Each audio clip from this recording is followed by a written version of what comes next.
set. Yeah. Okay, I don't pay attention to that. Scoop, are you live, my friend? Yes. All right. Scoop wanted to open the show with some Eagles news. Scoop, go ahead. Okay, I didn't know if you still wanted me to share it because I know. Yeah, Brandon, no. Please do. I want your guys' reaction to it before we All right, start here. So mercifully, some positive news in the 215. The Eagles got report today that right tackle Lane Johnson is going to be returning to practice this week with the capacity to be back in game potentially as soon as, not this week, but the following. Oh, following week. Okay, that's good. Yeah. All right, Brandon, that's got to relieve some tension. Yeah, especially like you're not going to need him. Well, you shouldn't need him against Washington, but against the Bills, yeah, that's big. So yeah. All against Buffalo, even though Buffalo's kind of been scuffling against them, you're going to need all hands on deck. Mm-hmm. I was telling Scoop this earlier. Who created area codes? Does anyone know? What do area? I know why area codes exist, but like, who created them? Shane, do you know? I don't know that. I mean, how long of an answer do you want? I don't know. Are you searching it up? No, because I know like the general.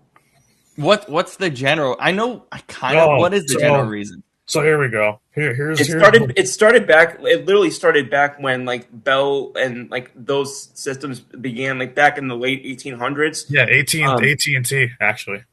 Yeah, right, yeah. Which was originally Bell Technologies. In fact, my grandfather, the Browns fan, actually worked for them as a higher up for many years. Right, and now Bell is like I think it's a different company, but Bell's big in Canada. Yeah, but basically that originally, that system was, with the exchanges that they had, they were originally called number plan area codes or something like that. And essentially they were first used with like operators to kind of sort of direct calls in different areas, and kind of just siphon those out to different and kind of streamline them out. In fact, New Jersey, I think, used the first area code. Used the first area code call to make to a city in California in the early 1950s. It was. I don't know how far you are from Englewood, Brandon, but it was from Englewood. Yeah, not that far. I don't think. Yeah. Shane, do you know that we got a new area code in Seattle like last year? There's like a new Seattle area code somewhere. Why are we coming up with new area codes? Do we need new ones? Yeah, because there's so many people moving here. Yeah. They literally ran out of phone numbers. Yeah. What the hell? I mean, that's why about 20 years ago in New York, that's why they went from 212 to adding 646.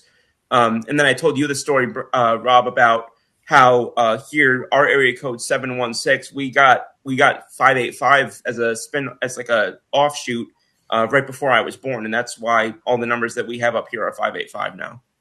Yeah, that's crazy. Because 716 now is 201 for Brandon. Yeah, is mostly Buffalo. Okay. All right. Well, let me introduce the crew: Brandon, Shane, Scoop, and myself, Robert. Thank you for enjoying us on our little escapades to begin the show, because it's all how you doing, fellas? Good. How are you all doing? Doing all right. It's almost midnight, and I'm talking football with my buddies. Can't be much better than that. No, I'm thriving and surviving, fellas. Yes. Okay. So this is not a question, because I don't even know. I don't know where to go with this. I really don't. Except I just have to mention this, and we can go from there.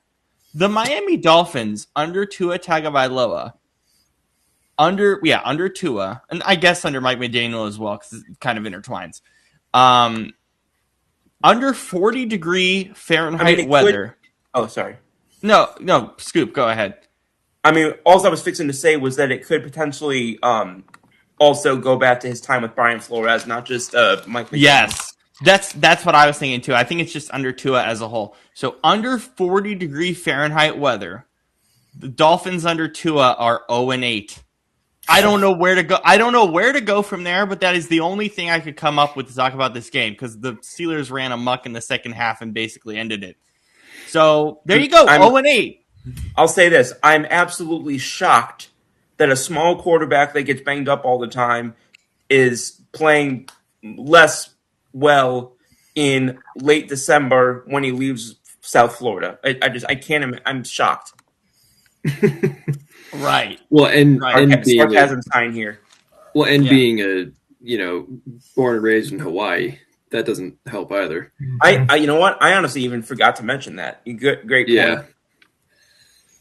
Yeah. I mean, I've been to Hawaii most months of the year. No matter what, it's 80 degrees during the day and 70 degrees at night in July and January. Like it's this is a show tradition that will continue this year. Shane during Christmas time is going to Hawaii, and Brandon knows this. What ends up happening is he's always not here for like one of the Sunday Monday splits, and in the middle of the show he just hops in and says hi from the beach usually. Does he hop from the beach? Yeah, literally from the beach, just relaxing. Yeah, we can hear the waves in the background. We can hear the waves in the background. I remember last year it was Thanksgiving Day. I was in Hawaii. Well, we did the Black Friday show. That was our first Black Friday show last year. Right. So you were doing that. And I literally got off the plane that day. And I called in. I saw that they were in Discord recording. So I went in and I just on my phone and I was like, "Hey, what's going on, fellas?" And it was like 9:00 at night local time. I'm on the beach in shorts and a t-shirt in the end of November. And they're sitting there talking about Tenet, and I was like, "Yeah, I'm just, sitting here hanging out." Some stray cats running by, but it's just tradition at this point. Brandon, do you have anything? This is not a question. I don't even know how to spin this, but do you have anything on the 0-8? Every time you said this is not a question in 10 minutes. It's not a question. I don't know. This is not the way I'm supposed to start these conversations, but it's the only thing we can talk about with Miami. It's like we're not surprised. It was like, I saw people that were. What was crazy was, and I told people this like during the week, and everybody's like, "Oh, like, Dolphins have won 4 straight. They're gonna go play Pittsburgh. Pittsburgh's not that great this year." I'm like, "Yeah, neither are the Dolphins." Like, and I'm like, "Yeah, it's 20 degrees. Like, yeah. In Pittsburgh. Like, what do you mean? The weather report tells me who's gonna win when it comes to the Dolphins. The weather report doesn't lie. So it's like if it's cold, I don't care if it's the Cleveland Browns or I almost said Oakland, Las Vegas Raiders. I don't care. If it's 40 degrees and they were to play outside, I'm picking the other team. I'm not picking the Dolphins. So, like I don't care if it was Jamarcus Russell playing. I'm not picking the Dolphins. So, I'm watching today. I mean, you know what the weirdest part of the game was, and this is why I'm just like, it's just it seems kind of damning to me. Why does Miami just wave the white flag by the end of the third quarter and say, "No, like you're playing for your season"? It's like, do you know that? Well, because they didn't. They had minus 20, and maybe not, but theoretically, I don't think Miami knew. Well. Here's the thing. They had minus 20 total yards by the end of the third quarter. But by the middle of the third quarter, we knew the game was over. Like, I can't understand. But it's like you still have a whole quarter and a half to go. It's like, yeah, you're down by like 18 at that point, whatever it is. But that's not a lot in football. That's 3 scores, but that's not a lot. If you score by the end of that quarter, you're only down by like 10 going into the fourth. So, like, I don't understand the lack of urgency when your season's on the line. Like, I might get it if it's like 2 minutes to go and the Steelers just scored a touchdown on you and it's like, okay, now it's over. But you're going into that end of that third quarter, whole 15 minutes left to go in the fourth, whole new quarter. It's like, yeah, it's a 25-point game, but it's not like that. It's not like that's insurmountable. I mean, that's a lot. But hell, we've seen games this year. That's not insurmountable. So I don't understand their thought process of, oh yeah, we're just gonna play this like we're down by 3 or down by 7, not down by 20. Like I don't understand the lack of urgency. I don't understand the no, there's no hurry up, and it was weird. But they get to around the 3 minute mark, then they start doing hurry up. Why? Where was that 5-10 minutes ago? Like it just doesn't. They didn't make sense all night. It's like you literally just you played the steal, and it's funny because Miami over the years we always talk about this, like how Miami when they had more so of a prime Tyreek Hill and their offense was really fast, like that they like to play fast and things like that. But like that's just completely gone from them now. You played the Steelers brand of football tonight, and that clearly didn't work. So I don't know what the hell Miami's doing. Their season's over. It's whatever. Sorry, Sarish, but he's at the game tonight. So sorry, bud. Shane, as a coach, I mean, when you start thinking when you're down by like 2-3 scores, like, hey, we gotta push this, we gotta go a little harder offensively. I mean, in my experience, that motor never really turns off. It's Okay, yeah. I mean, it might, but you can't show it. Yeah. I mean, fortunately, I have not found myself in that situation very many times in my life. But good. When I have, it happened once this year. You just gotta be on the sideline and say, hey, I've come back from bigger deficits than this, which is true. I have, and just preach the idea. It's like, it's not over till it's over. And even if the score seems crazy, it's like, let's go down with pride and not because we don't give a crap, or you know what I mean? Yeah, and hell, in this league, I mean, the obvious example is the Super Bowl with the Falcons and the Patriots. But even if you remember, there was a Colts Vikings game a couple of years ago, a Saturday afternoon, where they were down by the Vikings, I think, or it was like 30, wasn't it? It was like 35. It was a lot. And the other team came back and won. Like in this league, you never know. Scoop, do you have any final thoughts on that before we move on? Like on the that just the sense of urgency on the game. Yeah, just the you can go on the game as a whole as well, but just on that sense of urgency piece. I mean, I think and I think probably most people on the show know from what I've spoken about in the past, I'm always tend to be more in favor of playing to win rather than playing not to lose, playing with aggression. And that tends to really tie in and kind of go hand in hand with playing with urgency. But also like this, there's obviously, so there's relativity when it comes to things like urgency and things of that nature. Obviously there's a level of urgency when you have when it's like, if you don't get this, you might lose the game. There's a next level when it's like, if you don't get this, your season might be over. Mike McDaniel was looking at a situation where if he doesn't have this, he might lose his job. So I don't know how much more could have been on the line for him. So unless maybe he already has been given behind the scenes, already been given one way or the other, already been given the indication that, hey, no matter who the new GM is, we're going to make sure you stay here. Yeah, true assurances, whatever that word is. Assurances. Yeah, there we go. Jesus. Like again, and some of that, I mean, quite frankly, I'm not going to be thrilled.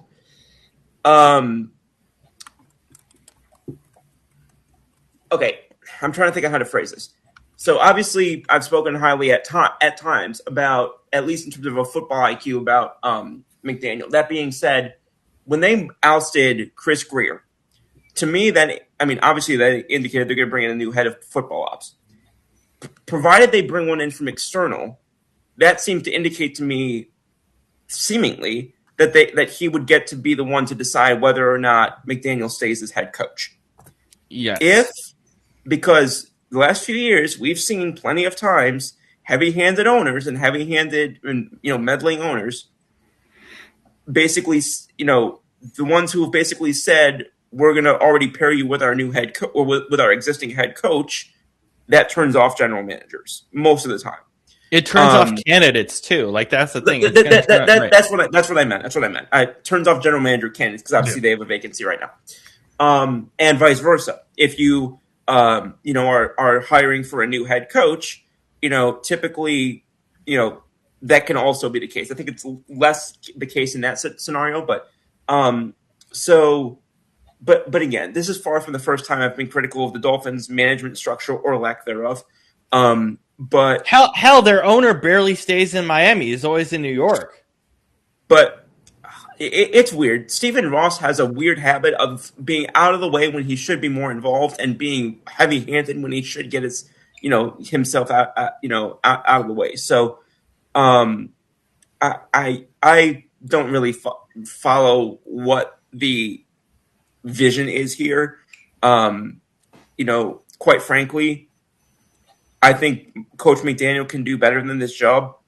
And so I don't think it's the worst thing in the world for him if they do decide to move on. But they really need to nail this GM hire, because and not only that, but Stephen Ross needs to actually entrust football. I won't say autonomy, but football oversight. Football people to do football things. How about that? Yeah. In fact, I'm sorry to repeat myself, but that's actually a quote from that my Nona used plenty of times as well. So yes. good to have that influence down here. But yeah, and that's really what it comes down to. It comes down to keep business, keep finances, and keep football. When you see people start to have the crossover, that's when you start to see problems. Yeah. The Bengals also did something stupid that showcased their organization this past week. So this whole saga is very fascinating. I meant to mention this yesterday, and I completely forgot. I was going to mention it yesterday too, and we just didn't have time because obviously we did the show earlier in the day. Shane, I don't know if you've heard about and yet this. Still went almost 10 o'clock. Yes. Shane, do you know what happened with the Bengals this weekend, or is this new to you? Well, they were shut out, right? Well, no yes, but something else. Okay.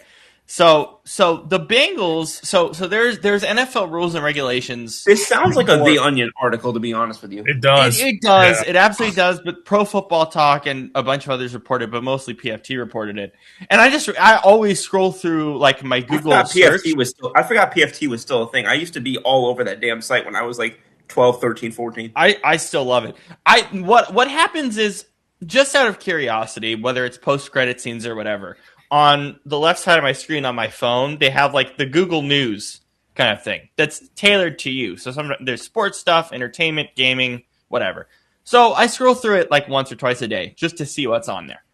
And usually PFT comes up. When PFT comes up, it's always like, there's something interesting here. So this is a whole saga that's very, very weird.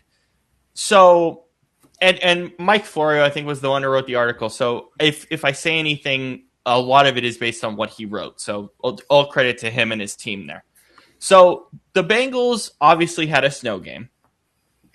And there's a lot of rules with fans and relegations about where they're sitting, all these different things. There's a very famous one, which is if a certain, and this is the case for the NFL, the NBA, the NHL, everything here in America. And I think also in Canada as well. I don't know about other countries. I just know here locally. The biggest one is if you don't get a certain number of fans in the stadium, the game is completely blacked out in your area and you can't watch it. Yeah, that is a very puzzling thing that they've always done. I don't know. It's never affected the NFL. I think it's only affected them maybe once or twice over the last 20 some odd years because teams are just that bad and people don't care. Anyway. Which is kind of funny because there was nobody at the Giants game and they still hit the threshold somehow this weekend. I don't know how. Anyway, they still what now? They still hit the threshold and there was nobody at the Giants game this weekend.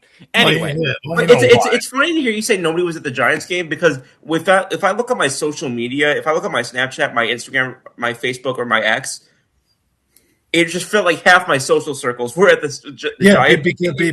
because they still want to support their team even though their team is dog crap. True.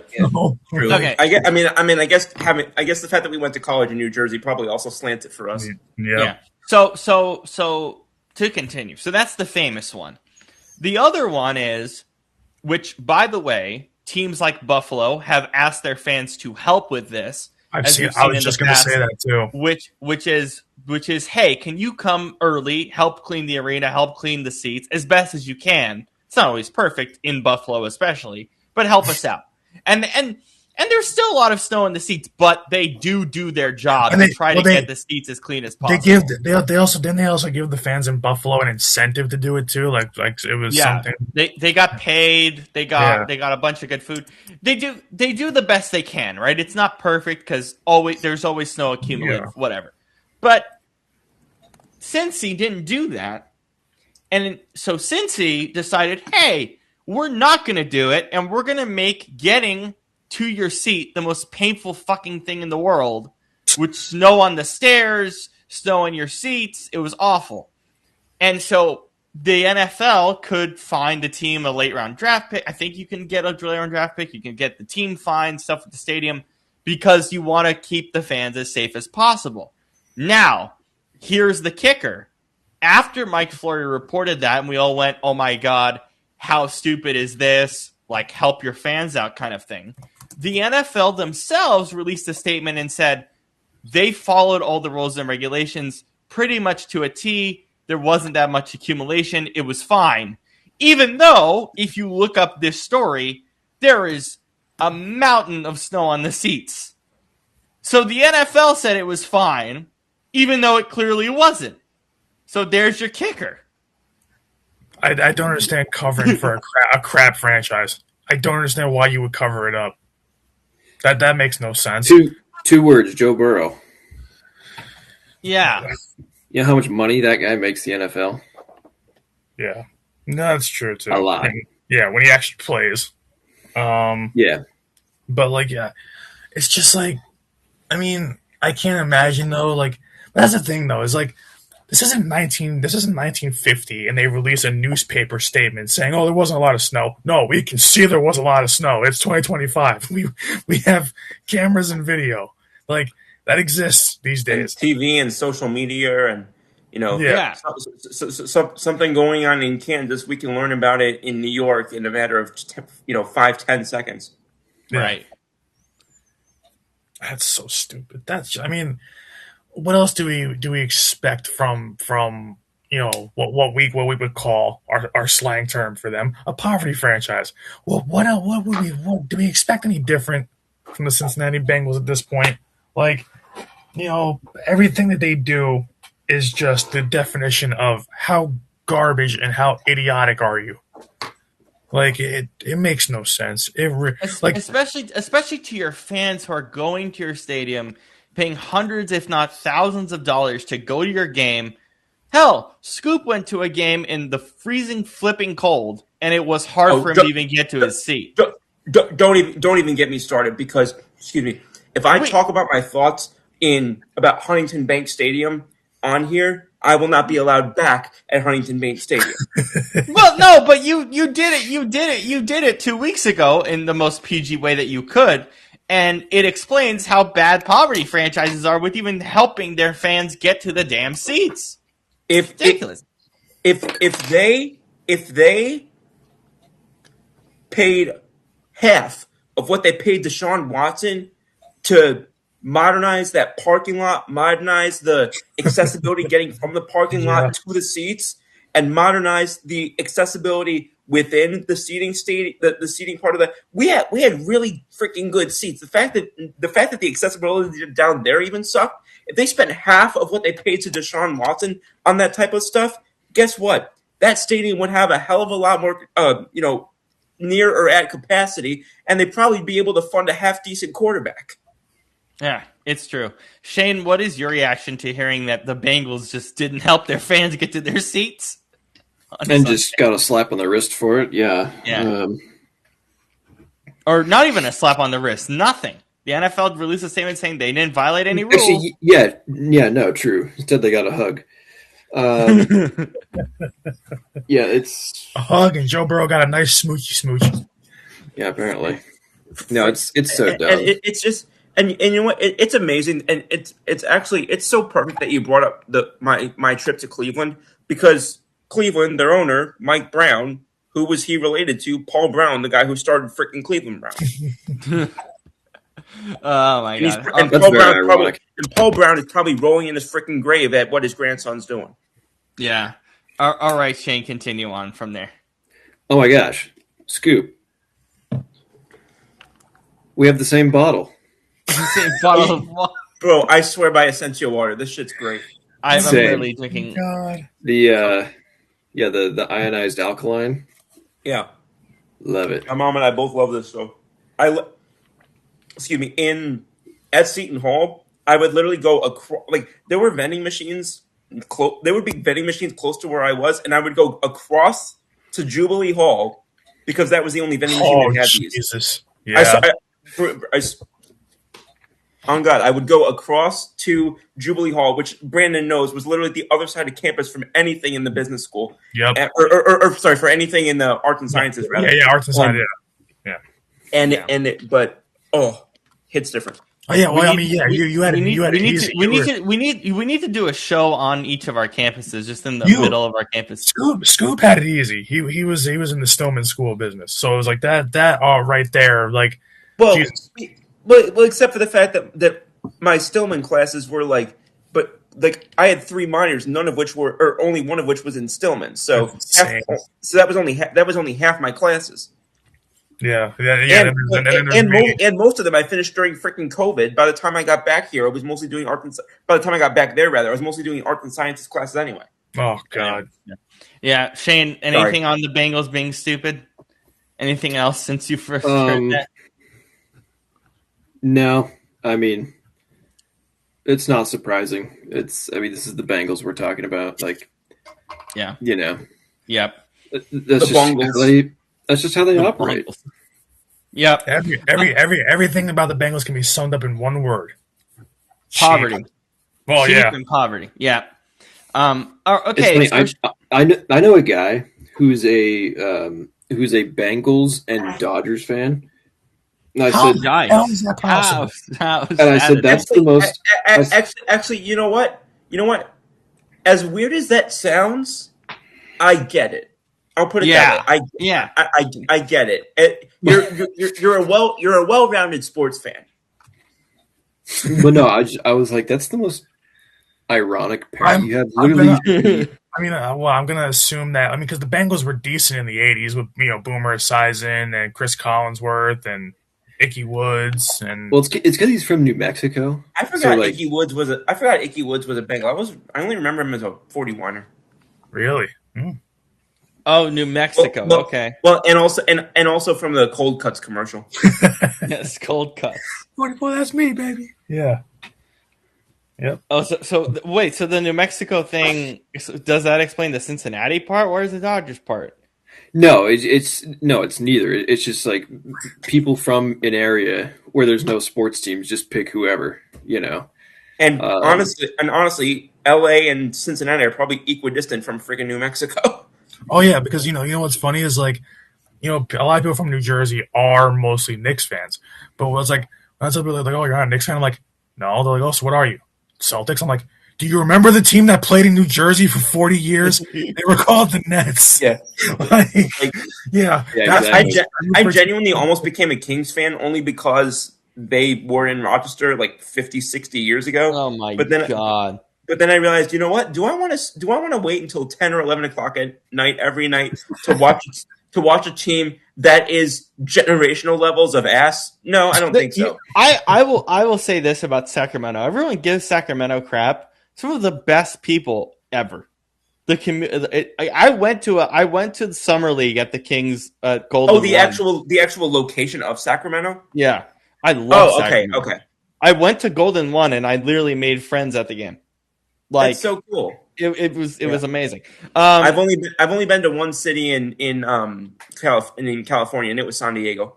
I love and San Diego. And I only went there for San the winter Diego's meetings. great. I went there for the winter meetings twice. I was there when we re-signed Garrett Cole in 2019. Wow. Yeah. Okay, so Shane, Brandon, I told you that. Sorry, I didn't mean to cut you off. Brandon, I told you that story about Jeff Passan, right? no, Yeah. you told it on this show. Yeah. I did tell you. Okay, sorry. You told us on this show. Shane, I had a very upsetting rant on this show about the Seattle Seahawks playing like absolute crap yesterday against 44-year-old Phillip Rivers. Is there anything you would like to say about it? I wouldn't say they were crap. I mean, Offensively, 18 points, really? well, yeah, offensively they were great between the 20s. It's just that from 20 and on, this has been their problem all year. They're great between the 20s, but in red zone or when they're backed way up, ooh,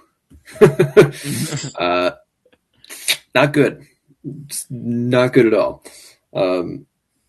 They didn't even run the ball that much, which was surprising because that's the calling card. Yeah, and which I get it because I mean Indy's run defense is pretty good. It's their best defense. That's abysmal, especially considering all the injuries in their secondary. So yeah, it's also just the weird thing of like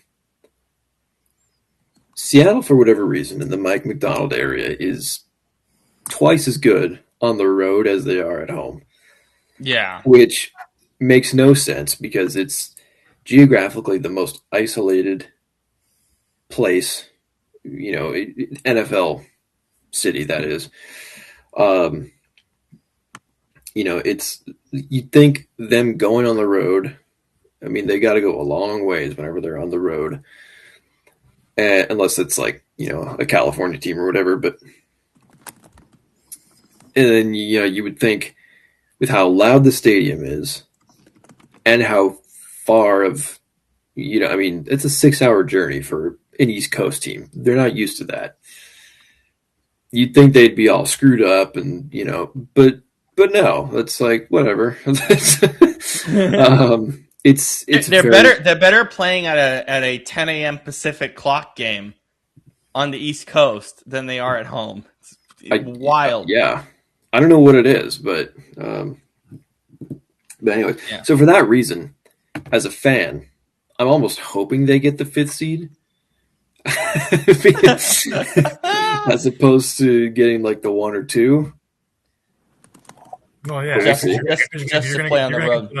And you're gonna get the winner of the crappiest division in football. The Exactly. South. Yeah. So, anyways, Please make that game like the first game on Saturday, so we can just get it out the way. Oh, it should be. Please, I just Play get the it out game in the the way. morning. Yeah, that's what I'm saying. Make it the first game on Saturday, so we can get it the hell out the way. Don't put it on a Monday night. Don't put it on a nightcap on Sunday. Just put it the first game on Saturday. Give it to ESPN because they always get the crappy games for some weird reason. I don't know why. Give it to ESPN and let's just get it over with. Anything else, Shane? Before you want to talk about the brilliant Sean McVay Rams I can't offense? wait for the whiteboard segment. Yes, I'm very excited for this. But anything else? That's why I was. Before we do That's that? what I was getting hyped up for. Yes. no, I have nothing else. Okay. So Yeah, that's fine. Let's do the Rams offense. Okay. Do you guys notice a common trend for the Rams when they run the football? Like, let me rephrase that. Or let me get more specific. Okay. I'm off to a great start here. Do you notice what their personnel is? Most of the time when they run the ball. You talk about like 11 versus 12? Yeah. What does that even mean? First off, 12 is, if I remember correctly, 12 is 2 tight ends and 11 is 3 receivers, right? is that what it is? Yeah, so how you think of it is the first number is how many running backs you have. The second number is how many tight ends you have. Oh, okay, that makes sense. Okay. So like 11 is one running back, one tight end, and then how many receivers would that be? It would still be 3 receivers, right? 3, Or right? yeah. Because Oh, my bad. you have 5 total. Anyways, so the Rams oftentimes, when they're running the ball, are in 13 personnel. 1 running back, 3 tight ends, and then 1 receiver. And they have a lot of good blocking tight ends to fill those spaces too. Right. So Ferguson. in a sense, I mean, the reason a lot of their run plays are so successful is because they have 8 really solid blockers. Right. I'm just going to pause you really quick. I'm sorry, Brandon, that you're hearing this because this is going to remind you of Grant Calcaterra. When he has some... I checked. Grant Calcaterra is literally rated as the worst blocking tight end in the I told you. I told you. Wait. Scoop. Are you saying in the league he's rated as the worst blocker? Yes, are you kidding? Oh my God! Go back before Brandon. Respectfully, you call somebody on the Eagles the worst in the league every single week. So I had to make sure. I had to check and see if it was actually. That one I know for a fact is right. Even if I'm not sure what the numbers are, I know for a fact that's right. All right, Shane, continue. So, a lot. So, and this is where the Rams get people in trouble. They come out in this formation. The formation itself, I should mention, is called it's called heavy 13 stack left for this particular play. So let's just look at it. So when you have, as you can see, there is 3 tight ends. So Y is obviously like the number 1 tight end. F in this case, F is usually slot receiver, but in this case, it's the 2nd tight end. And then U is the 3rd tight end that's on the line. Okay. I don't know why it's U. Don't ask. And then obviously, you have your X receiver over here. So it's heavy. It's 13, 1 back, 3 tight ends. 13 heavy, stack left. So stack left because you have 2 tight ends stacked over here on the left side. Okay. So what the Rams do here, they come out in this formation. And then not Dallas, Detroit, defensively, they come out in a 4-6 look here. They've got 8 guys in the box and only 3 DBs, okay? And all 8 of these guys rush. Because when Stafford snaps, he's under center, right? He goes back like he's going to hand it off. But instead, he rolls out on play action. Now, the offensive line and all the other blockers, they go forward like it's a run block. So everybody blitzes. They go right here to stop the run.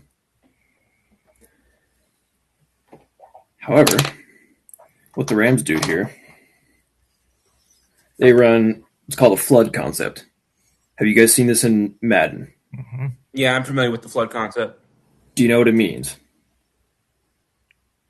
It's okay to say no. No, literally, I could draw a picture of it. I couldn't explain it. Okay, so that means I'm a visual learner. That's all right. So flood is where isn't like all guys are going to the same kind of like the side of the rollout, I guess, in that case. Bingo. Like you're flooding one area. Yeah, you're flooding one side. Yeah. You have 3 guys Oh, that was uneven. By the way, Josh is in the chat. I just said hi to him. He said one thing he said about the What's up, TC ticket thing man? that we talked about. When we talked about with the tickets, he said because the tickets are sold, people just don't go. That is also true. Wait, can I ask a question to Josh real quick? Yes. Yeah. Josh, he's a Jets fan, right? Yep. Yes, he is a Jets Josh, fan. your Jets just fired Steve Wilkes Booth. Oh my God, Steve Wilkes. Where did the booth come from? John Wilkes Booth, I Abe mean, Lincoln's assassin. how bad the Jets are? Yeah, sure, he shot Abe Lincoln. That's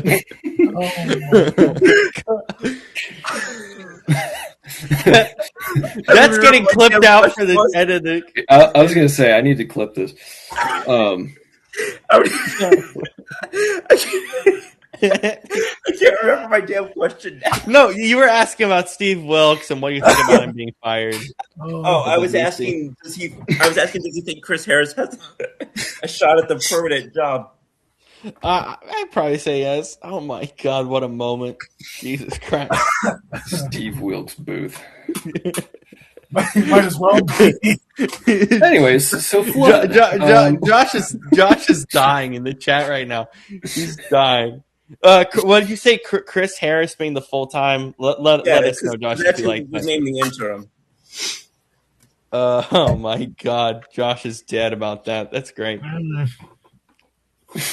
And Josh said probably. He feels okay with it. Okay. All right, continue, Shane, before we start losing our gas here. Yeah. Okay. So they run this Flood concept. I can't. That's gonna take a while for me to get over. Is there any relation? Can we look that up? No, there's not. I'm telling you, No, it's not even spelled the same way. There's definitely not. Okay. Booth has an E in it. One more. All right, football. One more thing. One more thing, though. Why do famous assassins? Oh my God! Wait, Why you started. No. Why do they always go by three names? Like John Wilkes Booth, Lee Harvey Oswald. You know what I mean? Like, yeah. I didn't even think of that. Anyways, why do famous assassins? That's the all right. question. We're back. We're back. Okay, so Flood. Yes, you have three routes going to one side of the field. In this case, it's the boundary side. And more importantly, you have one going to short, one intermediate, one deep. Okay. So essentially what you're doing is you're trying to force two defenders. My bad. Josh just said he doesn't like Aaron Glenn, so there's that piece of it. Very interesting. No, I don't either. I don't either. Okay, continue, Shane. So you get three receivers being defended by two DBs, essentially. So what happens is the warrior, the strong side backer, he starts blitzing, but then when he realizes Colby Parkinson is not blocking him and is instead running past his ass, he has to turn around as fast as he can and try and follow him. But by that point, that's not going to work. Have fun with that big guy that you're trying to chase who runs 20 miles an hour. Have fun, right? And then the boundary corner is keeping up with the X here, so he's like about here at this point, and the safety is kind of going deep because he sees X gunning over there. And then it leaves wide open space right there. Easy. Gets the throw in. And then touchdown. Touchdown in this case, okay. To their credit, boundary corner did see it and ran back and tried to make the tackle, but he stiff-armed him into orbit. And then by that point, safety was pretty deep. So it's simple, but it's genius. Is basically your point. Yeah, because everybody is drawn down here because that's where the run is and that's where they're expecting. So then it leaves all this open space over here where they're flooding. So Yeah, that's sick. and the Rams, and I bring this up specifically because the Rams run this 13 heavy personnel a lot, and they do flood a lot, and they always get guys to bite on it because they run repeatedly out of this formation. And this is something that an old offensive coordinator of mine, Robert, you know him, who he always taught me. And he said, it's a great idea to run repeatedly to draw the defense in and then go over the top when they're not expecting it. And that's exactly what the Rams do.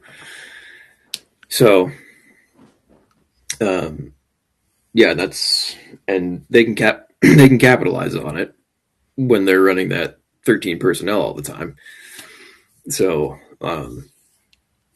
yeah, and it helps when you have tight ends that are as fast as Colby Parkinson, like who can outrun pretty much any linebacker in the NFL. So, And as physical as that group is, that's one of the most physical tight end groups in the league right now.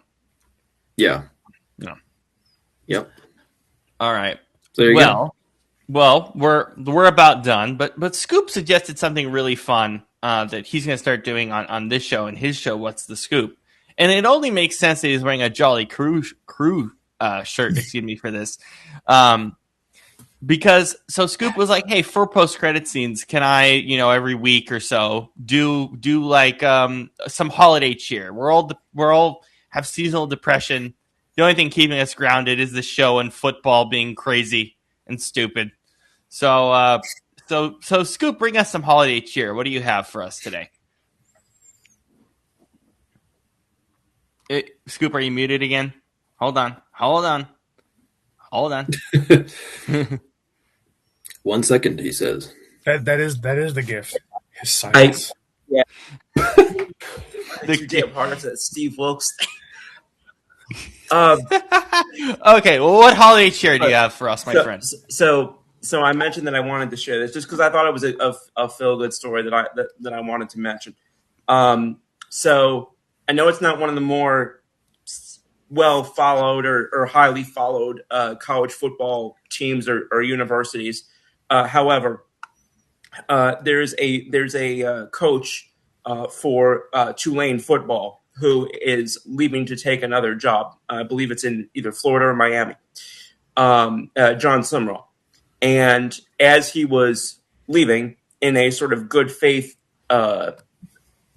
offer to his now former university in Tulane, donated to their NIL fund at the level of $100,000. Wow, that's awesome. So I just knowing where people are, and how much controversy there is in the NFL NIL right now, and how much there's discussion about coaches leaving or one thing or another, and the manner in which they leave, and how it affects players, and one thing or another, how it affects overall programs. I just thought that was a great gesture, and I admired that. I have a lot of respect for Tulane for myriad reasons. I've been fortunate to, I know people who have gone there. I know people who I've been in contact with people who have been employed there over the last few years, and just hats off to that program and to, of course, to Coach Summerall.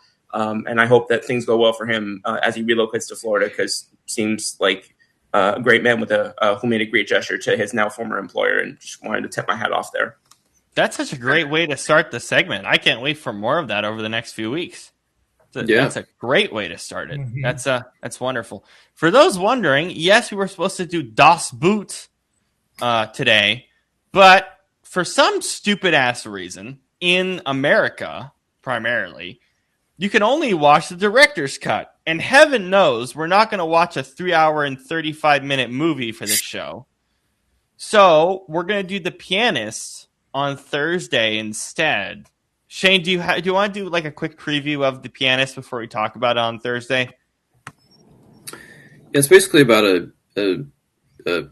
pianist who that much we know. Yeah. Yeah, Who, I mean, I didn't think it was going to be about a chicken sandwich. who End of synopsis. Done. and he is living in Poland in the late 1930s, early 1940s. And if you know anything about history, you know what was going on in Poland that time of the world. And he was a Jewish man, and I think it's based on a true story. But yeah, it's about him seeing his city and his country slowly being taken over by the war and the kind of the Nazi regime and everything, and it's just very interesting. It's a great kind of perspective piece, and just feels very real, but in a kind of in like a haunting way. It's very good, So I wanted this week to be like our historical drama. And Das Boot is, it's that, but it's also kind of like a psychological thriller too. This one, not so much, but it's still going to be great. So Yeah. yeah. So we're gonna do that movie on Thursday, and then we're gonna do Shane's next movie on Monday or next Monday. You know what? I wasn't excited for Monday Night Football next week, but I'm way more excited for it now. It's Niners Colts with Phillip Rivers starting. We get to see 4 quarters of Phillip Rivers on national TV next week. So that's going to be very hopefully he plays even better, because you figure that game against Seattle is to kick off the rust. Yeah. So we'll see. Yeah. Before we go, Scoop, I also know that you had some trivia for us this week that we didn't get to. It was just one question. Yes. And so yesterday, it was mentioned on one of the broadcasts, so you might already know the answer. But so one of the greatest NFL coaches of all time, George Seifert, had the all-time record has the all-time record for most wins in his first 5 seasons, 62. And Paul Brown, longtime Browns coach, I mentioned him. This is probably the third Paul Brown mentioned on this freaking show. Has 57, and a coach in the NFL tied him yesterday with 57 of his own. Did anyone catch who that coach was? It's not Mike McDaniel or Mike McDonald. Sirianni? Yep. It was Sirianni? Yes. Wow. Yes. Okay, wow. I was gonna say I can't answer, but then I would have gave you guys the answer. So Yeah. I Yeah, it know. makes sense that it's Sirianni with all the Super Bowl appearances and stuff. All right, that's good. And the only I mean, obviously I brought it up because it was cool, but it's just because I hear so much about anybody, not just in Philly, about the coach, the all-time great coaches, and it's like, well, he had this quarterback, or we do the reverse where it's like this quarterback is like, well, he had one of the greatest coaches ever. Like, I feel like we delegitimize greatness for one person because they had somebody else great, and I don't know. You need the duo, right? You always need the duo, right? Yeah. So for me, I'm just somebody who likes to respect greatness. I have a lot of respect for guys like George Allen, George Seifert, Paul Brown, obviously, Mike Shanahan, and the list goes on and on. So I just thought that was really cool to see him be able to get that achievement, especially with all the heat he's been under recently. What was great to see too.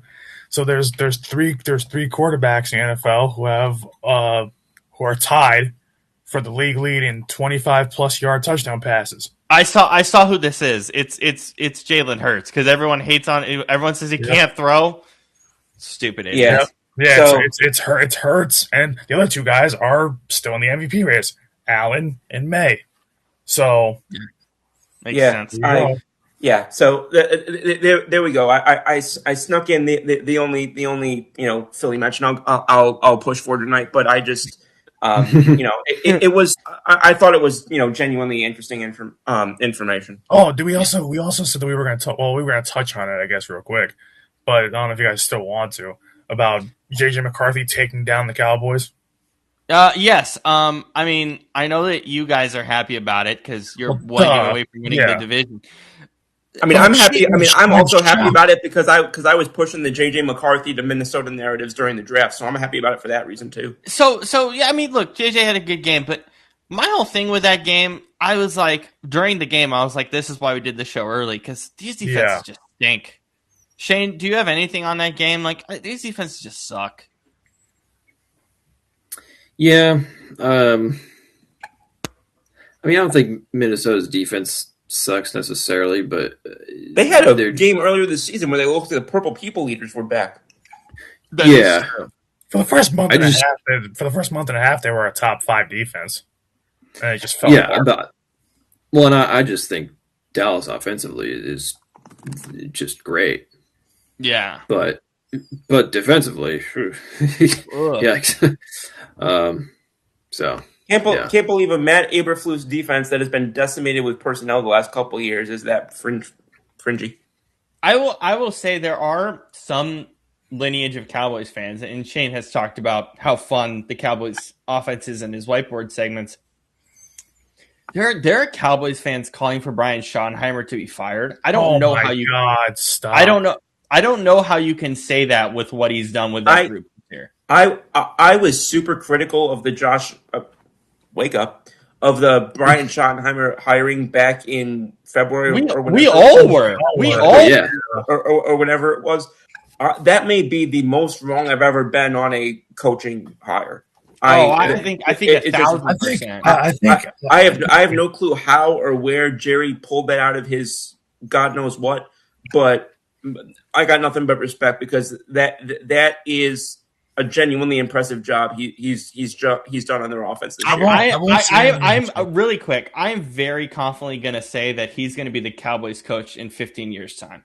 He's their guy. I'm very confidently going to say that. Brandon, go ahead. Well, also Dallas doesn't tend to. They tend to be for as much of a obviously a massive brand as they are. They tend to be pretty slow when it comes to turning over coaches. They're definitely one of the less trigger finger coaches. Yeah. I mean, especially if you're willing to stay under Jerry's thumb.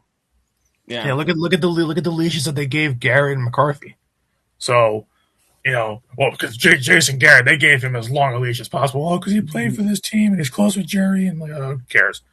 And then McCarthy, because it's Mike McCarthy and the guy won Super Bowl. Well, Mike McCarthy has that magical hot tub juice. So, magical hot tub juice. I ever thought I would hear on the show. But it's like I won't say that he's the guy just yet, because the thing is you have to build off of this. If he gets to 8 wins next, because right now they're at 6. If they get to about 8 or 9 next year, and then if they keep building, then I'm like, okay. But I want to see one more year of it before I believe. I agree. I think he's setting up well to outlast Mike McCarthy. The one thing I will say, the one thing I will say is just coaches almost never go 15 years in this thing. I mean, hell, Andy Reid didn't get 15 full years. So yeah, I could say 10 is kind of I think that's fair. I think that's fair. Yeah, Shane, any other thoughts on Dallas? Just from a coaching perspective, or anything else you want to say? No, I mean, it's also just from the locker room videos you see, you definitely tell the guys believe in him. I mean, whenever you saw videos of Mike McCarthy or Jason Garrett in the locker room, or where they're all just kind of there was very much a disconnect.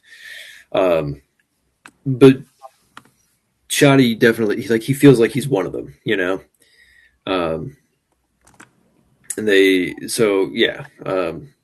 I think they have a much greater sense of identity with him than they have before. I think if they can just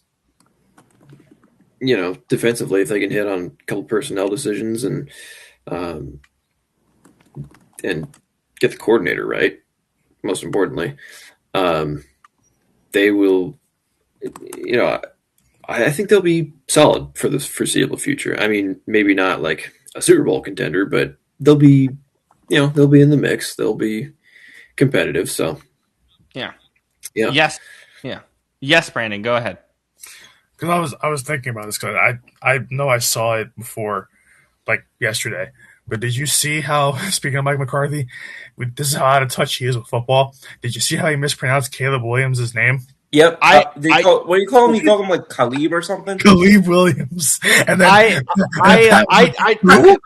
How do you? I didn't watch the video, but hold on, I'll pull it up. that's what I was trying to find it. I was trying to listen to it. Yeah.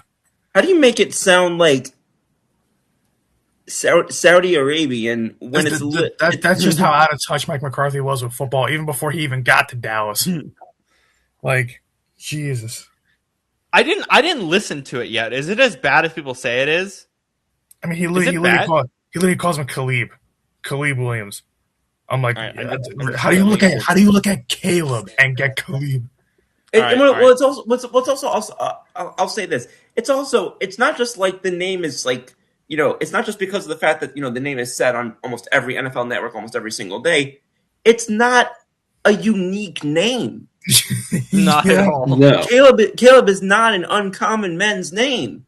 It's not. It's not like someone took a name like like what's considered a regular name and then put like a crazy spin on it. Caleb is the most common spelling of freaking Caleb. I haven't listened to this yet, so I'm very excited for this. Here's Mike McCarthy on Pat McAfee. What was this? Was this on Friday? Thursday? This might have been. Yeah. Frankly, I wouldn't be too hard on Cleve because he's different. He makes Cleve Williams.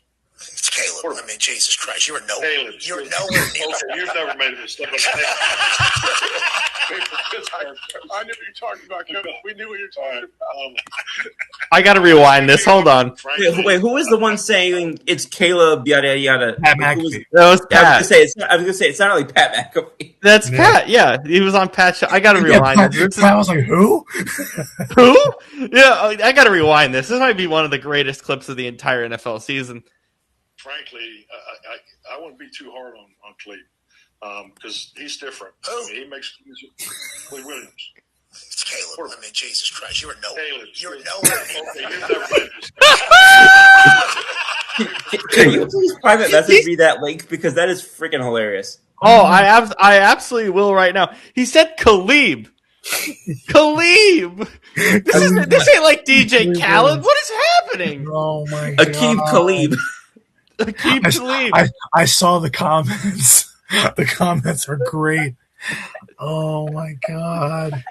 Thank you to the Pat McAfee show for that clip there. Yeah, but still, oh my god, that's amazing. Khalib. That's the best clip of the whole year. That's got to win best clip of the year. My god. And of course, it was from Pat McAfee, the ones who brought you the famous quote between right before the Georgia and Bama game a couple of years ago. What was that?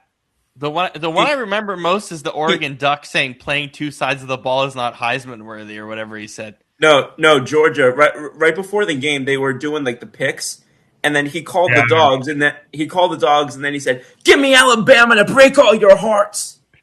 Yeah, I love that clip. When I watched that, I was sat there. I was like I was in Kansas City at the time, and I was studying, and I just sat there, and I was like, "We're not losing this game." And you didn't lose it, right? You won. No, we won that game, and we won it pretty well. You know what the best Pat McAfee moment was? I think of this season. I don't know if it was this season or it was late last season. I don't know when it was. It was either late last season or it was early this season when he dove into the big ass pool. And, I've never seen that. Oh my god, he dove into the Olympic-sized pool. I think it was the University of Miami? Like he gave instead of giving his pick, he runs off the set, runs around, climbs up the ladder, You can he's out of breath. He's talking as he's moving around. Obviously, strips off his stuff, and he was like His stuff. I think his clothes. His stuff. And he's basically said he just shouts out. He's like, "Give me!" I don't know if it was Miami, but he's like, "Give me Miami!" And he jumps straight in the water, dives straight down to Olympic-sized swimming pool. It's the best thing I've ever seen in my life. Do you guys want to hear some wild NBA history today that happened today? Yeah. Okay. Hit me with it. 42 points for Cooper Flagg. The most total points in a single game by the youngest player ever to hit that mark in NBA history. 42 points. How old is Cooper Flagg? Like is he 18 or 19? Like early 19? Whoa, okay, wow. I thought he was at least Stop 21. hurting my feelings, please. I thought he was at least 21. I'm sorry. I'm still in mourning. He is not turning 19. He turns 19 in 5 days. Holy crap. Wait, Brandon, what's wrong with him? He wanted him for the Nets, but the Mavs have him. But we messed up the tank. I still cannot freaking believe after one of the most bonkers trades in NBA in sports history. I still can't believe they lucked out with the damn number 1 pick.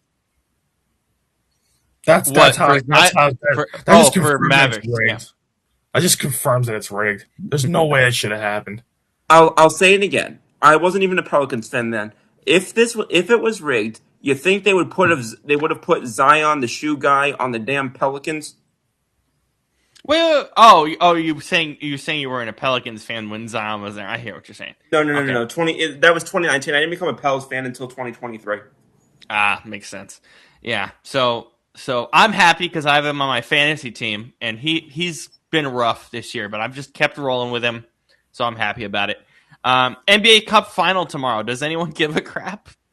No. I couldn't tell you who's in the NBA Cup final. Yeah, only you. It's the Spurs and the Knicks. Tomorrow. Okay, so I mean that doesn't actually sound like it'll be a bad game, so I might. No, it's not bad at all, but I don't know if anyone cares about that. I don't really care. I'm gonna watch it anyway. I mean, I'll care about it because it sounds like a good basketball game. I don't care about the NBA Cup in and of itself. I like the NBA Cup, but I don't care about it. I like that it exists. That's it. I like that it exists. I like good basketball games. That's all I'm going to say. You call it whatever you want, but the NBA Cup itself it's like the Knicks just the Knicks are what they are. They're going to be a playoff team again, and they were great last year, and obviously Brunson and company are good again this year. But then here's the thing: who's going to stop Wemby? Who's stopping? No idea. Hell, OKC can't even stop him. Yeah. I could not believe how that damn game ended. There's only one threat to OKC. Actually, and it's not even a team. There's only one threat to OKC in the entire basketball breathing living world, and it's Wemby.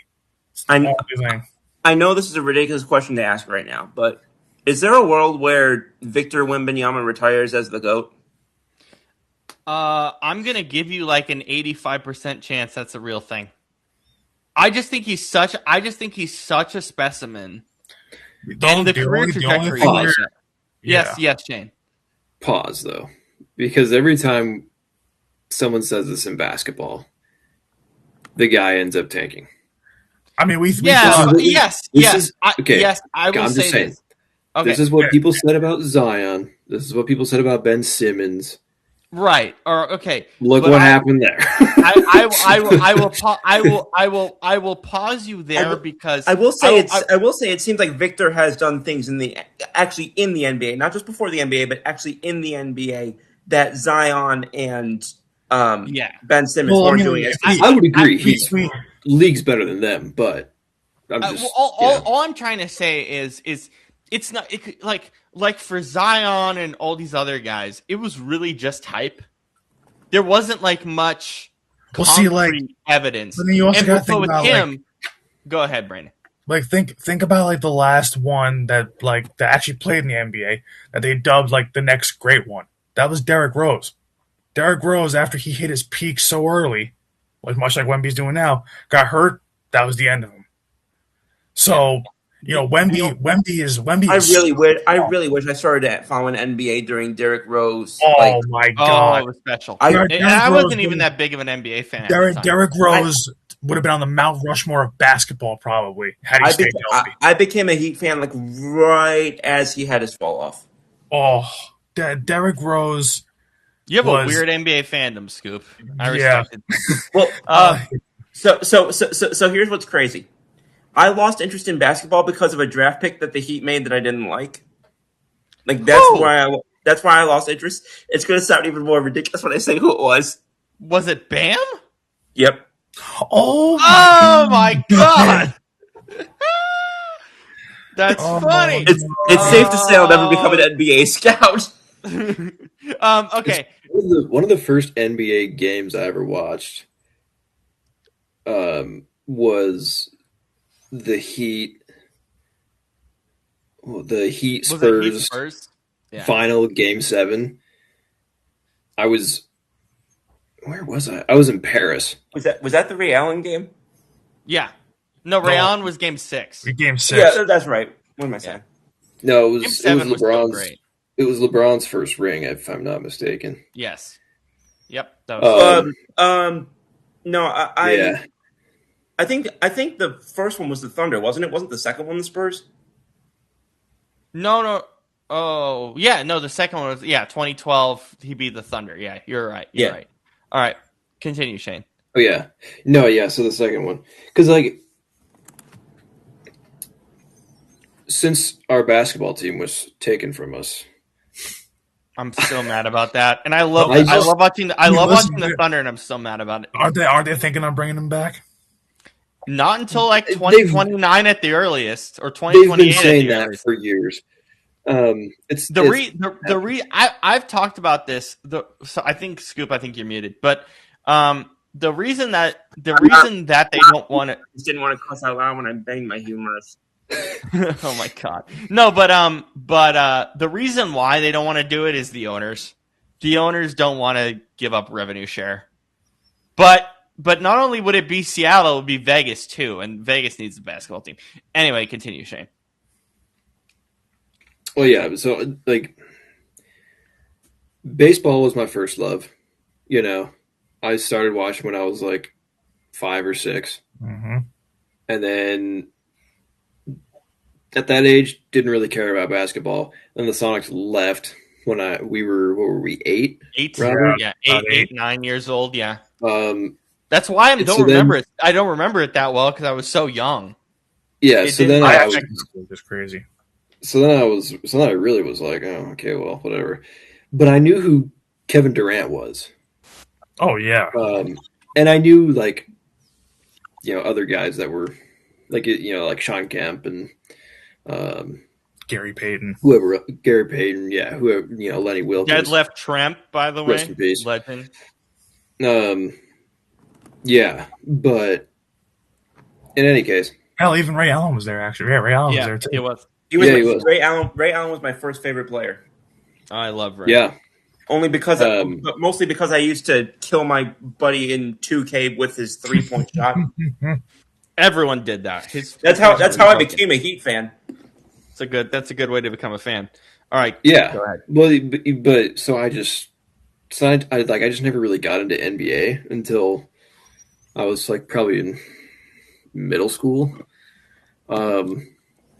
and it was for whatever reason. I was about to say for whatever reason I was in Paris, but that's New drinking game. Take a shot every time Shane mentions he was some fancy ass place on the show. no. Yeah. It was like Hawaii, Paris. it was Croatia. yeah. Anyways, I just remember it was like 4 or 5 in the morning local time, and my dad had the TV on. Neither of us could sleep because we were all jet lagged and screwed up because we had just got there the day before, and he was like, "Oh, NBA's on," I was like, oh, okay. But then I was sitting there watching it, and it was, LeBron, Wade, Bosch, and then on the other side, you had Tim um, Duncan, young Tim Kawhi. Duncan, Ginobili, Parker. Tony Parker. Tony Parker. Yeah, like You guys know Tony Parker was a rapper? Yeah, Really? yeah. I do know that. I don't mean to interrupt Shane. My ninth grade, because I took French for 6 years, and he's part French, obviously. Yeah. Tony Parker, not Shane. Well, Shane might be. I don't know. I'm not. No, But I was French that day though. I played a video for my French class because I was doing some project and I was doing it on Tony Parker, and 2 of his songs became memes in that French class for years, and we would play the YouTube videos in class. Yeah, I remember he was a rapper. Do you guys remember when Tony Parker, his last couple of years, was at Charlotte Hornet? Yeah. Unfortunately. No. Wow. Yeah. That was That's funny. that was so weird. Yeah. All right, Shane. So you're watching the game. Yeah, I'm sorry. No, yeah, and it You're was okay. just it was a crazy Game 7, and I was like, oh, why haven't I watched basketball all my life? The two things that saved me from like falling out of with basketball. 2 things was those LeBron Heat teams were amazing. The game 7 when Cleveland came back from 3-1 to win the title. I'm a huge LeBron fan, and LeBron's my favorite athlete of all time. I am very sad to admit that I do not have a LeBron poster anywhere in this room. I'm really pissed that I don't, because I have I have a Michael Jordan poster and like 2 Kobe things. I don't have a LeBron poster. That's right. I need a LeBron poster like down here somewhere. I got a LeBron jersey in college, and I don't wear it much because it's freaking yellow as mustard. But yeah, I am So it was those teams, and then it was playing fantasy basketball. By the way, if like our trajectory of this show, if it wasn't for fantasy basketball, none of it would have happened. Because like our previous place, I knew about it because of fantasy basketball. So what's crazy? Life imitates art sometimes. It's funny how all you guys, it was like different points you fell into, and fell in love with different sports. For me, it just happened all at once. Around 5-6 years old, all four. Devils, Nets, Eagles, Yankees, all 4. And it like literally like it's crazy how the one team that made me fall in love with basketball is the same reason why I don't love basketball anymore. but like, it's like you guys are talking about, the first games I watched was like 2010, 2011, 2012. My first game was 2007. It was Nets Heat at the old Izod Center. And so I got to see Jason Kidd and Vince Carter play against Shaq and D Wade. So it's funny because the most recent NBA game that I went to was also Heat Nets. Yeah, I grew up. That's why like I said 1,000 times on the show, my favorite player ever is Vince Carter. Vince Carter got me into basketball. Vince Carter's my favorite net. Like Vince Carter, he's amazing on NBC. Last week I told you he was doing on the bench, and you were like, hell yeah. Because I love that he's still. I mean, does he still call games with the Nets? At all? I don't know. I don't know if his NBC duties preclude him to do some of that. I think he still is. I think it's like certain games, right? Yeah. Because Vince is so cool to listen to. Because Vince is, besides being one of the most athletic players in NBA history, and the greatest dunker in NBA history, you could even say, at least greatest in-game dunker. Like watching that man fly on my TV screen on Yes Network, growing up, watching Jason Kidd just throw him lobs 24/7, hit his head being above the rim, watching him throw it down was some of my favorite moments as a kid. Like you can go on YouTube, like there's a whole half hour of Vince Carter Nets highlights. I could watch it religiously, never get bored of it. Could watch it. You would watch it way more than you actually watched the Nets this year. Because what the hell's the point? There's no player. There's no Jason Kidd on this team. There's no Vince Carter on this team. There's no Richard Jefferson on this team. There's nothing on this team. Oh, listen, I like the rookies. I do. And I thought Cam Thomas was going to be a star. Unfortunately, the guy has the hamstring of a 95-year-old. So he never plays. So That's one poster that I have. Cam Thomas. When we drafted him, I thought he was going to be a steal of the draft, and for the first 2 or 3 years, he It was. was. And then he is the NBA version of a ball hog. You either love him or you hate him. I like him, but I'm not a huge fan of him. Coming into the league, he was like dollar store Michael Porter Jr., where it's like he's just a shooter and nothing else. And then it's like, okay, but the thing is, he's young enough they can develop him into being a better player. He doesn't get assist or boards. He just never happened. They just never developed him. Yeah. Before we go, Scoop, how did you get into the NBA? What was your? It's the same. It's the story that I told you before. I was at my buddy Kyle's house, and we were playing whatever the hell the latest game console was at the time, the PS 0.5, and or the game Sphere. Jesus and Christ. I don't know. I don't think it was the Atari. I think that was a little bit out of date by then. But anyway, we're playing 2K12. I remember 12 because the first one that I got was 13. PS3 era. 2 or 3, yeah. Probably 3 though. Anyway, whatever was the most modern at that time. And he had put in 2K because he also had a basketball hoop out in the front of his house, and then he had another one. Needless to say, he was a big basketball guy. He had a basketball out in front of his house on the friggin' driveway. His driveway was long as hell. And then in the back of the house, I think it was, he had one of them little rubber hoops that stuck on the back of a door. I need to get one of those. I need one for this. It was like a tiny one that like only those little like plastic basketballs go through. I have one in my bathroom. Oh, so good. So fun. I have one on my door. Is it for laundry? No, it's just for you to shoot. While I'm bored on the toilet. Some people scroll Instagram. I shoot hoops. Yeah, you put on your own highlight reel. Yeah. Anyway, where the hell was I going? Oh yeah. So, and he's a Celtics fan, and so he was going to be the Celtics when we were playing the game. And I didn't know who to be, so I'm pretty sure I hit the button that allows you to kind of just like cycle through it and pick a team. Randomized. They got rid of they got rid of that feature in 2K. You have to scroll by yourself. It's so stupid. They got rid of it in recent games. Well, anyway, I'm pretty sure that's what I did. Either that or I asked him and he told me to pick the Heat. Either way, and I was playing, and I'm pretty sure I got annihilated. But I just had so much damn fun with Ray Allen's 3-point shot that year.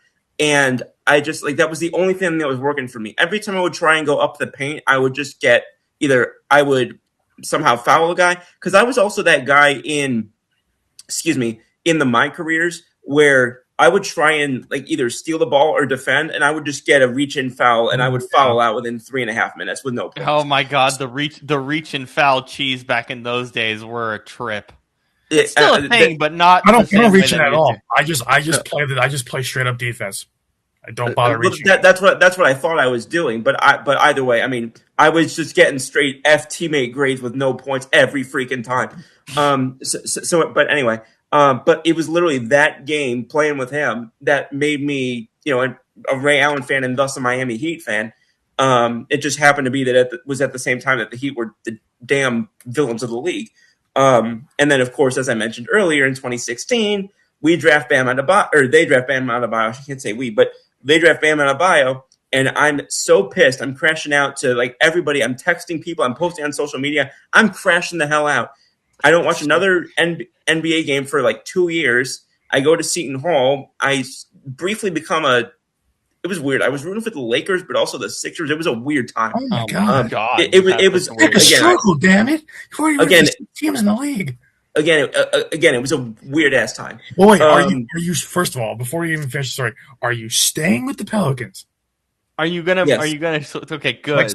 Completely staying.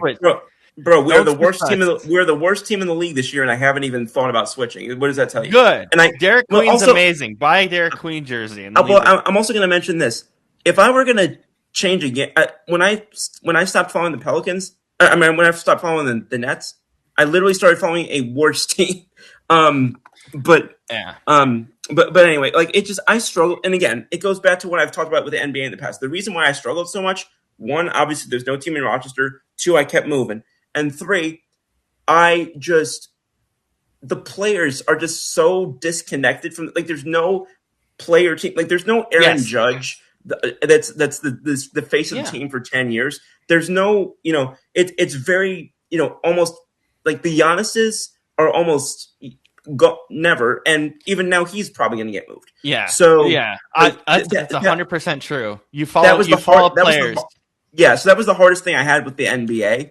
And that's how I became a Pelicans fan, because I really just, it wasn't about a player for me. I just really vibed with the culture down there, just in the Southeast in general. And I was supposed to move to NOLA at one point, so that's how I became that. And even when I didn't end up moving to NOLA, I was like, well, I've already started following the Pelicans. I might as well stay on it. Herbert Jones became my favorite player for a while. And Herb Jones, I love me some Herb Jones. Well, he's one of the only guys I've seen that plays genuine defense, and actually clearly works on his defensive game. But it's also, this is going to sound crazy, and I'm sorry to keep talking, but this is the last thing I'll say. When I was trying to find a team to actually get into, I did probably the most generation whatever we are Z thing possible. I went onto Reddit and I got into the Reddit boards for each of the teams that I was looking at, and I tried to get to know fans and try to get them to like explain their teams to me. What were your teams that you were choosing between? The Pelicans, the Pacers. I can't remember who else. Those are two really good choices. I'm pretty sure the Thunder were one of them, but this was before they were actually like really good. Nasty, this is when they were still stocking picks and shit. But every team's fans that I found were complete assholes, except for the Pelicans. The Pelicans were all like really great people to me, and that was a big part of how I chose that. You know what's what weird about what are you gonna do if the Pelicans move to Vegas? They moved to beep beep beep beep beep back up. The Pelicans arena has been in flux for 3 years, and there's rumors that they might move to Vegas. Have you heard about this? I mean, every time a team has like a stadium issue, you hear rumors about it. So I really don't pay attention to it all that much. So I didn't really know it was like a really serious thing. Like, I mean, shucks. I mean, George Steinbrenner was threatening to move the Yankees to New Jersey every other week. Like, it's just like I don't really. Nobody wants to be in New Jersey. Nobody wants to, because listen, the Nets moved because they had issues with both the Izod Center getting. I mean, keep in mind this was also 30 years ago. But like pre-Core 4 era. And not just that too. Like the Devils, if the Devils didn't finally start winning games like back in 2018, they would have. But Rob, I'll say something interesting to you about this, because I just learned this. So, born and raised in Rochester, most of my, people from, my upbringing and my mom and everybody are still up here. So I'm up here frequently. I'm up here now, obviously. Fun fact, that is the only central or west city, Las Vegas is, that you can get a direct flight from here to go to. So that might not actually be like the worst thing in the world. No, obviously I'd be disappointed, but like it wouldn't be like a pain in the tail to get to, like it would be if they went to Utah or something. Yeah. Seriously though, like I love fantasy basketball. Like I was not going to play this year, and my friends were like, "Yo, you got to play. You got to play." So I'm playing again. But I just, and I get it. Like fantasy basketball doesn't really imitate like real life basketball in terms of analysis, but oh my god, the amount of random NBA players I know just because of fantasy is stupid. And then compare that to fantasy football, which gives us all agita and just completely kills us every week. Yeah. And it's crazy because fantasy basketball doesn't kill you because you actually have to know what you're doing. In fantasy football, you cannot know what you're doing and win an entire league. If you do that in fantasy basketball, you're going to be kicked out of the league. My dad's friend will I'm in a league with a bunch of my dad's friends from like when I was growing up. He's not in it anymore, but I'm still in it. And my dad, his one friend will go to the draft. He'll like draft in person with because usually we draft in person. We didn't this year, but he'll come to the drafts. He'll draft as if like he's like the most involved guy in the world. None of us will hear from him for the next 9 years, or I'm sorry, the next 9 months rather. And oftentimes his team ends up being pretty good, even though he barely does anything to it, and it pisses us all off to no end. That's so weird, man. Because in my and that's not saying your league isn't competitive. I know your league isn't competitive or is competitive, but for me, like I am in a league where if someone's like number one, like, hey, you need to pick this guy up on the waiver wire, he gets picked up during his game, like in the middle of his game. People pick people up. It's nuts. It's actually insane. Anything else on the NBA before we go, Shane? No, Any other NBA stuff? I'm just a fan of wherever KD is because he's all those lucky Sonics. So I was gonna ask this. Isn't like the guy who hits a ton of 3-pointers on the Wizards, Corey Kispert? Isn't he like a Washington kid? yeah, there are a couple guys. So there's him, and then Zach Levine is a local guy Right. as well. If you, I think it's Bellevue High School. If you look up one of their old like lip sync videos at the end, No, Zach Levine's in there. Is it Bellevue? Levine High got school? so- He goes. Levine Bellevue High got- School. Levine got so much like off that one freaking All-Star weekend or whatever the hell they call it. Yeah. He just like his name took off from there. He was like the OBJ of the NBA.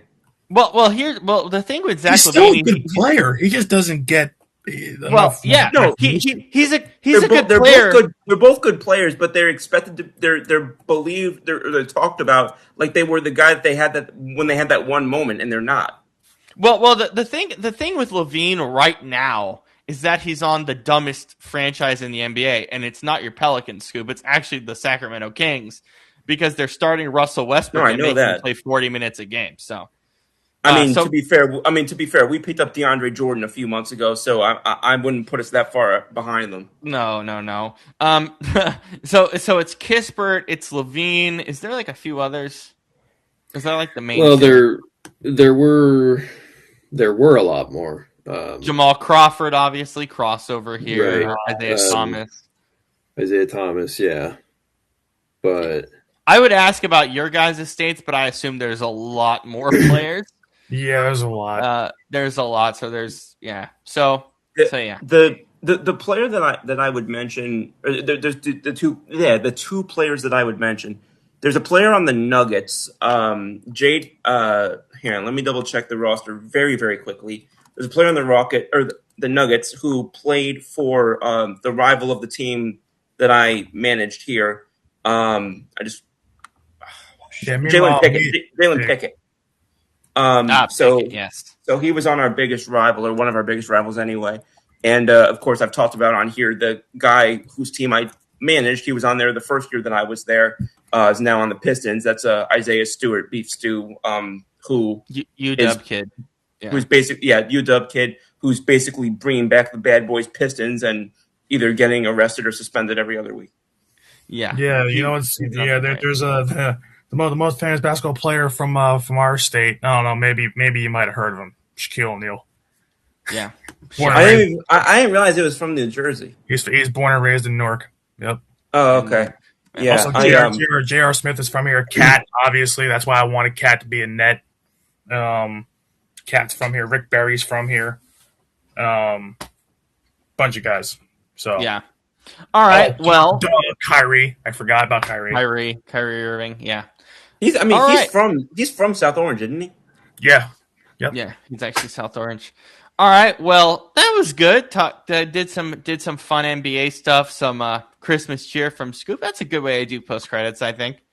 Thanks for letting me do that. Of course, we'll have you do it every week. I'm excited to see what you come up with. Anything else before we go, guys? Any like football related things before Thursday? No. We always forget something. That's what I'm trying to figure out. Hey, well, you know what? It's good that we're doing our normal allotment of shows. Normally, how this show goes is if there is a Saturday slate, we do not record on Thursday or Saturday. We just skip it because it's 3 games or sometimes more than 3, and we just say nah. But we are going to this Thursday because it's a really big game. It's Rams Seahawks, and we're not missing that. So just to correct it, Kyrie's from West Orange. West Orange. Yes, Scoop. What do you got here? Did we talk at all about the update about Mahomes' injury? The LCL, yeah, Yeah. it's 9 months. Brandon said week 6, I think, or that's I think a fair estimate. That's probably about the range that we're looking at. Yeah, Yeah, it says that Rappaport doesn't likely, rather, Rappaport mentions it doesn't necessarily extend his timeline for a return longer than the typical 9 months for an ACL tear, but it's a potential complication. So yeah, 9 months, that would probably bring you to roughly the mid to late September. Yeah, but the thing is, you got to ramp them up too. So Well, I think, yeah. yeah. That's what I was going to say. But obviously, just hopefully he gets back healthy for himself first, and then obviously, hopefully, like I said on yesterday. I don't remember if it was on the show or not, but like I said yesterday, hopefully the next time Philly handles Kansas City, it's with a full Mahomes on the roster. Do we also know anything about Micah Parsons? Yeah, like any more about Micah Parsons and his? So I'll give you the so. last update that I had right here. It was sugar sandwich. Come on. What? What? Sugar sandwich. Well, I know we're on air, and I say shit sandwich, but I was trying to prevent myself from doing that. But I know that Mahomes. The only thing I heard was what you said, Scoop. Mahomes got surgery in Texas today. Yeah, and I didn't hear anything about Parsons. I mean, aside from you heard that it was confirmed that he had a torn ACL, right? Yes. Yeah. Okay, yeah, that was. And they put out that tweet. Yeah, that's the last that's come out. So presumably would be around roughly around 9 months for him as well. Yeah. Anything on those injuries, Shane? I mean, it sucks. We didn't get your thoughts on it. Yeah, well, it's gonna. I mean, the Packers already were out Kraft, and now to be out him. I mean, that's obviously. Yeah, Brandon mentioned that yesterday. Yeah. Mm-hmm. Yeah, it's gonna be. Their problems will carry over into next season. Yeah. Because especially if you're Kansas City, but yeah. Kansas City, yeah. Who are you going to replace him with for the first third of the season? And I even have when he no does idea. come back, is he really going to be 100%? I mean, I don't know. And by that point, will they already be way behind? And yeah, I mean, yeah. Shane, it just sucks. Shane, you know what word I said yesterday that but we opened the show with yesterday for What? the Mahomes stuff. I said it's a living nightmare. Pretty much what it is for Kansas City. It's a living nightmare. Yeah. The Parsons injury it sucks. Just sucks. Yeah. Not to see him in the playoffs. It does. I mean, we talk crap about these guys all the time, and but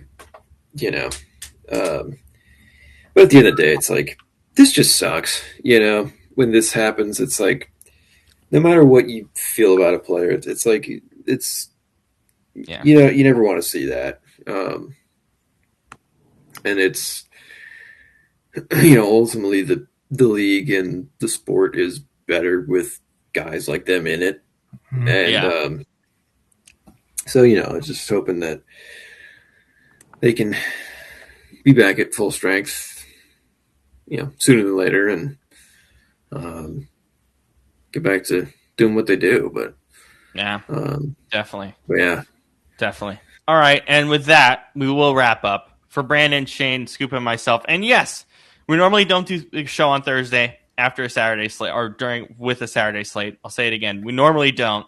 We will have a special final Thursday night edition of the show for Rams Seahawks. Very excited for that. We're going to do the pianist. We're going to talk everything that's happening with that division and more on Thursday night. We'll see you guys then. See ya. Night, fellas. Take care, everybody.